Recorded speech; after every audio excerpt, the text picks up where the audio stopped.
आज के चैप्टर का नाम भी है द लास्ट लेसन, जिसका राइटर का नाम तुम मुझे बताओगे। कमेंट सेक्शन पे जाके लिखो, जो लिख रहे हो उसकी क्रश पक्का उसे मिलने वाली है, और जिनने इग्नोर किया है वो तो पक्का सिंगल ही मरेंगे। स्वाहा। हाँ, और इस चैप्टर की स्टोरी लाइन का शुरुआत होता है जब फ्रांस और पर्शिया के बीच एक वॉर चलता है, जहाँ फ्रांस हार जाता है पर्शिया से। अब तुम्हारे दिमाग में अगर ये बात चल रहा है कि ये पर्शिया क्या है, तो ऐसा समझ लो कि जर्मनी जो है आज का वही है पर्शिया, ठीक है। तो फ्रांस हार जाता है पर्शिया से, और इसकी वजह से फ्रांस का 2 डिस्ट्रिक्ट एल्ज़ास एंड लॉरेन को गंवाना पड़ता है। अब स्टोरी भी कुछ इसी तरीके से चलता है कि ये जो 2 डिस्ट्रिक्ट है, यहाँ पे पहले फ्रांस पढ़ाया जाता था, अब पढ़ाया जाएगा जर्मनी, यानी कि जर्मन पढ़ाया जाएगा। मैं क्या कह रहा हूँ, जर्मनी तो लैंग्वेज होता है, हाँ जर्मन लैंग्वेज पढ़ाया जाएगा। और हाँ, ये स्टोरी लाइन भी कुछ इसी लैंग्वेज के ऊपर ही चलता है। पूरा जो चैप्टर है वो लैंग्वेज को इम्पोर्टेंस देके बनाया गया है। तो हम शुरुआत करते हैं। तो यार हमारी कहानी का शुरुआत होता है कैसे, सुबह से, जो कि बिल्कुल ही नॉर्मल था। और ये जो बंदा तुम्हें दिख रहा है, ये स्टोरी का राइटर, ऑथर, जो भी कह लो तुम, वो है जिसका नाम है फ्रांस। हाँ, इस बंदे का नाम फ्रांस है और मेरा नाम है इंडिया। मेरे भाई का नाम है बिहार और उसके कजिन का नाम है पटना। हमारे यहाँ ऐसा ही होता है।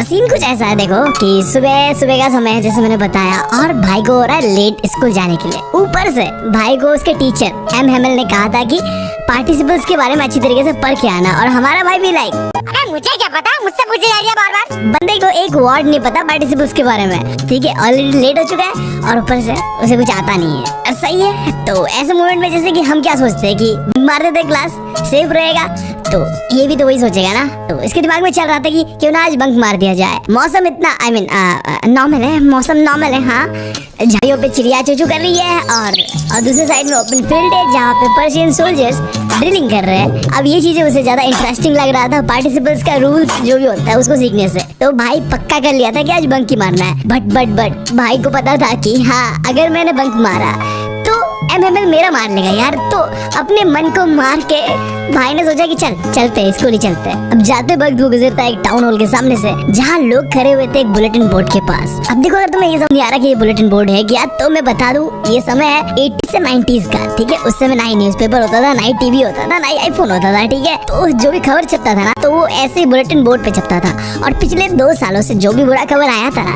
इस शहर पे, इस डिस्ट्रिक्ट पे, वो सब यही पे छपा था। चाहे वो खबर हो कि फ्रांस कैसे अपना वॉर हारा, या फिर कोई भी अगर कानून बनता था उसका ड्राफ्ट, या फिर कोई ऑर्डर दिया गया हो कमांडिंग ऑफिसर के द्वारा, ये सब यही पे छपा जाता था। तो हमारा लिटिल फ्रांस अब सोच रहा था कि इस बार कौन सा स्यापा हो गया। अब जब हमारा भाई ये सब सोच ही रहा होता है कि क्या हुआ होगा, क्या बात के लिए लोग यहाँ खड़े हैं, तो क्राउड में से एक बंदा जो कि होता है ब्लैक स्मिथ, यानी कि लोहार कह लो तुम, चिल्ला के कहता है हमारे भाई को, अरे बेटा इतने दौरे कहाँ चले जा रहे हो, मुंह निकल जाएगा तुम्हारा, धीरे धीरे चलो, समय पे स्कूल पहुँच ही जाओगे। अब ये बात सुन के हमारा भाई सोचता है कि क्या ये मेरा मजाक उड़ा रहा है शायद, तो वो इग्नोर करता है और दौड़ के पहुंच जाता है स्कूल का जो गार्डन होता है, एमएमएल का गार्डन पे। अब जैसे हमारा भाई स्कूल पहुंचता है, वो देख के दंग रह जाता है। ये वो स्कूल नहीं था जो वो पहले देखा करता था। हम सबको पता है स्कूल कैसा होता है, शोर शराबा कॉमन है, राइट। तो नॉर्मली देखो भाई के स्कूल में भी ऐसा सीन था कि जो डेस्क बेंचेस का आवाज हो, या फिर जो बच्चे होते हैं लेसन्स को रीड कर रहे हैं, या फिर टीचर है वो भी स्केल से मार रहा है टेबल पे, ये आवाजें आसपास के सड़कों तक जाती थी। बट आज भाई अलग ही लेवल पे सन्नाटा था, ठीक है। अब जब भी ना लेट होता था हमारा भाई, तो नॉर्मल टाइम पे जब शोर शराबा हुआ करता था, तो इसी शोर शराबा का फायदा उठाता है और बिना कोई और खुद से शोर शराबा नहीं करके चुपचाप क्लास चला जाता था। बट आज का सीन कुछ और था। लग तो ऐसा रहा था कि सन्नाटा कुछ ऐसा है कि संडे ये फील हो रहा था उसे, ठीक है। अब हमारे भाई ने खिड़की से झांक के देखा और दिखता है कि भाई उसके जितने भी दोस्त हैं सब शांत बैठे हुए ऑलरेडी क्लास के अंदर पे। अब भाई का और फट चुका है क्योंकि टीचर एम हेमल भी क्लास के अंदर इधर से उधर लोहे का स्केल लेके चले जा रहे हैं। अब सवाल ये उठता है कि गांड फटा हुआ है, ठीक है, अंदर कैसे घुसे क्लास के। तभी याद आता है हमारे भाई को कि ओके मैंने भी तो वो ऐड देखा हुआ है ना, चल के आगे। हाँ यही। तो कुछ डेयरिंग करने का टाइम है, ठीक है। तो अंदर घुस जाता है, बट सरप्राइजिंगली कुछ नहीं होता है, ठीक है। जाता है, एमएमएल कहता है देखते हुए कि बेटा फ्रांस जाके बैठ जाओ अपने सीट पे, हम तुम्हारे बिना ही क्लास स्टार्ट करने वाले थे। अब हमारे मास्टर जी एमएमएल के ये कहने पर भाई जाके कूद के अपने बेंच पे बैठ जाता है, और बैठते ही वो कुछ देखता है। जैसे आगे देखता है वो देखता है कि भाई ये क्या बात है, मास्टर जी कुछ अलग से के बैठे हुए हैं। बहुत ही सुंदर सा ग्रीन कोट, अंदर एक डेकोरेटिव सा शर्ट एंड ब्लैक कैप, क्या बात है, ऐसा तो तभी करते हैं सर, कोई जो स्पेशल ओकेजन होता है, लाइक प्राइज डिस्ट्रीब्यूशन हो गया या कोई फंक्शन हो गया स्कूल के अंदर पे, बट आज क्यों? हाँ, अब ये सब सवाल चल ही रहा होता है, फिर पीछे मुड़ के देखता भाई हमारा और सरप्राइज हो जाता है। वो जो क्लास पे नॉर्मली बैक बेंच हमेशा खाली रहता है, वहाँ आज गांव के कुछ लोग आगे बैठे हुए थे। वो एक मिनट, ये बात मुझे ना हजम नहीं हुआ, डाइजेस्ट नहीं हुआ मुझे, क्या कह रहा है ये? बैक बेंच खाली रहता है, क्या मतलब?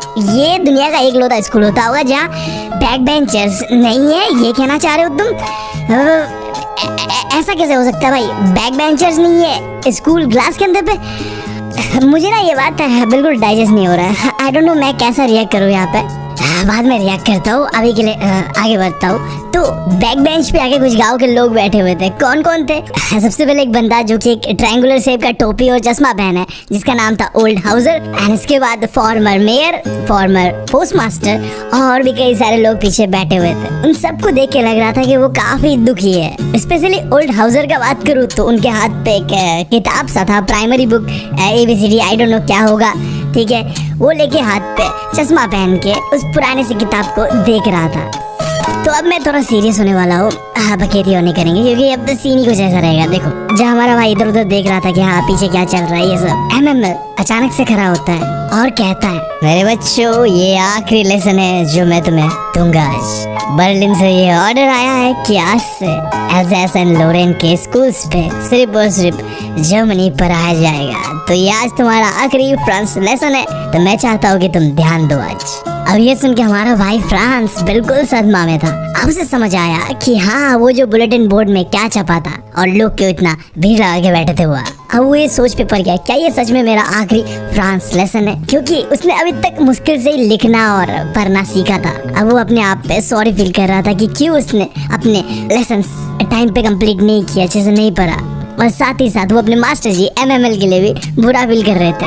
हालांकि देखो, मास्टर जी का स्केल और मास्टर जी का जो रूडनेस है वो बहुत ज़्यादा था, बट होता है ना यार, जब तुम्हारे से कोई तुम्हारा अपना दूर चला जाता है तो फर्क नहीं पड़ता कि वो कितना रूड था, वो कैसा भी था, तुम्हें उसके लिए बुरा लगता है, राइट? तो आज अब हमारे भाई के साथ भी कुछ ऐसा ही हो रहा था। अब उसे ये भी समझ आ गया था कि हमारे मास्टर जी MML आज इतना स्पेशल ड्रेसअप करे हुए हैं, और जो पीछे में गांव के लोग बैठे हुए बुजुर्ग, वो क्यों आए हुए?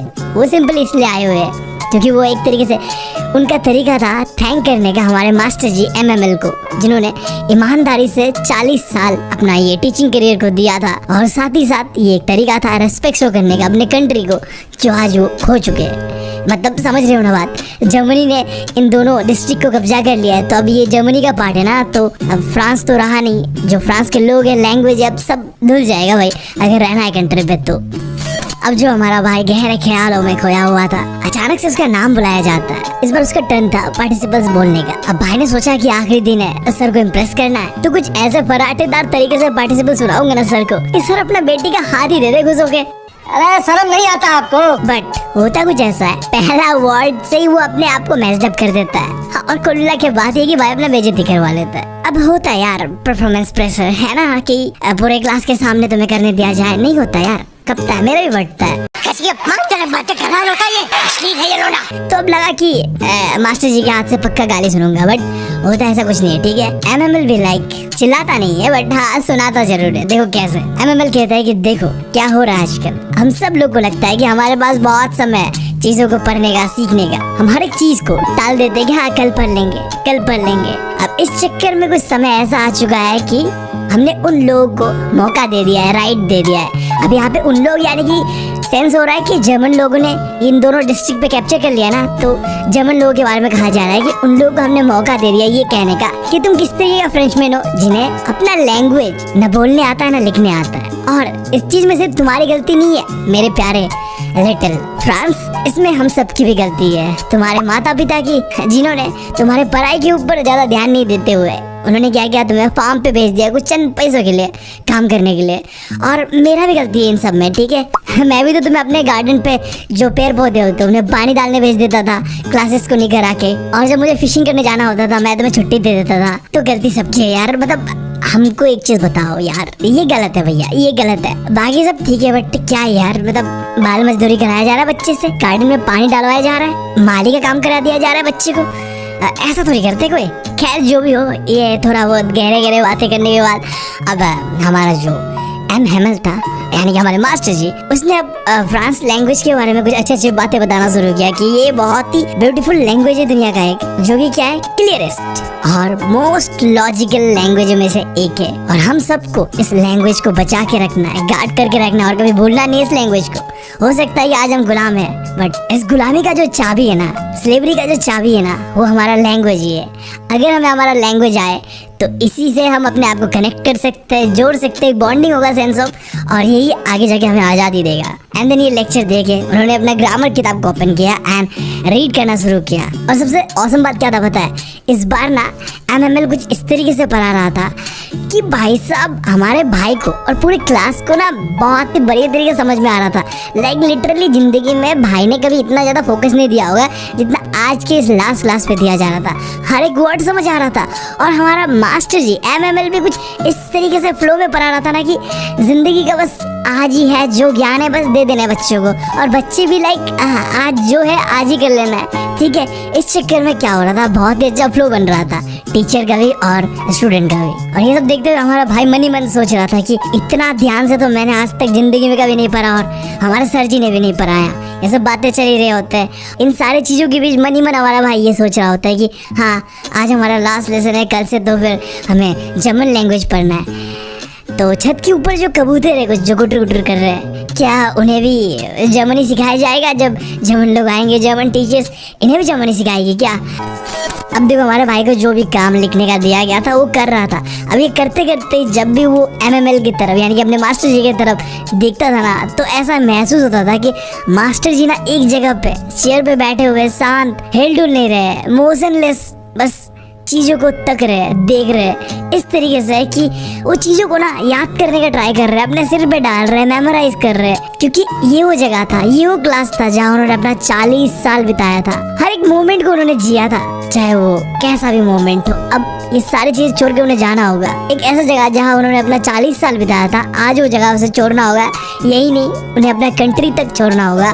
बंदा अंदर से टूट चुका था, सब देख के पता चल रहा था लिटरली। इनफैक्ट एमएमएल यानी कि मास्टर जी का बहन जो था, उन्होंने पैकिंग तक स्टार्ट कर दिया था क्योंकि अगले दिन तो निकलना था ना देश से। बट फिर भी यार देखो एमएमएल के पास इतना करेज था कि वो अपना लास्ट लेसन देने आए। चल बस बुलाएगा क्या?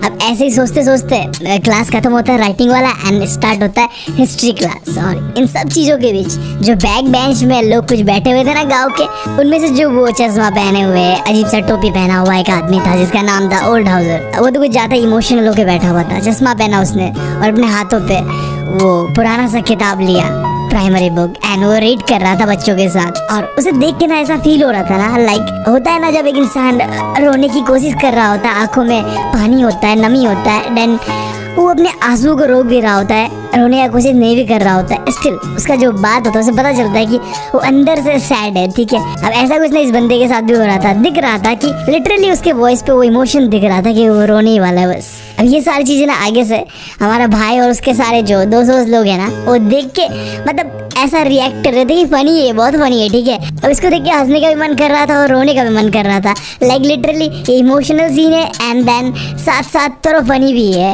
ऐसा फील हो रहा था। और लाइक देखो तुम देख रहे हो स्टोरी के दौरान हर एक छोटा से छोटा डिटेल के ऊपर फोकस दिया गया है कि जो लास्ट लेसन था उसमें क्या क्या मूवमेंट हुआ था। लिटरली हर एक छोटा छोटा डिटेल के बारे में इस स्टोरी में बताया गया है। एंड देन देखो समय बीतता है ऐसे ही एंड घंटा बजता है 12 बजे का, और 12 बजते ही जो क्लासरूम का दरवाजा है उसके पास से जो पर्शियन आर्मी है वो ड्रिल करके वापस आ रहा होता है।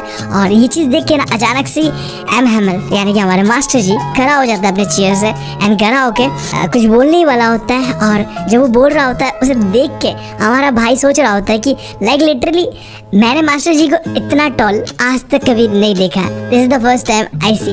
लाइक वो बहुत टॉल दिख रहे हैं एंड वो कुछ बोल रहे होते हैं कि माई फ्रेंड आई बट वो ये बोल के चुप हो जाते हैं, नहीं बोलते, अपना सेंटेंस कंप्लीट नहीं करते, सीधा वो ब्लैक बोर्ड की ओर मुड़ जाते हैं एंड सामने से एक चौक लेते हैं और ब्लैक बोर्ड में कुछ लिखने लगते हैं। क्या लिखते हैं? लॉन्ग लिव फ्रांस, जो कि वो लिख रहे होते हैं विव ला फ्रांस के नाम से, बट इंग्लिश में ट्रांसलेशन वही है लॉन्ग लिव फ्रांस। अब ये कह के वो हाथों से इशारा कर रहा होता है, क्योंकि देखो अंदर से इंसान टूट चुका था, मुंह से कहने का कुछ नहीं बचा था, ठीक है। होता है ना यार, जब तुम किसी के साथ आखिरी एक बार मतलब इंटरेक्शन हो रहा होता है, लाइक तुम्हारे पास वर्ड्स नहीं होता है कहने को, बस इमोशन होता है जो तुम एक्सप्रेस नहीं कर पाते हो।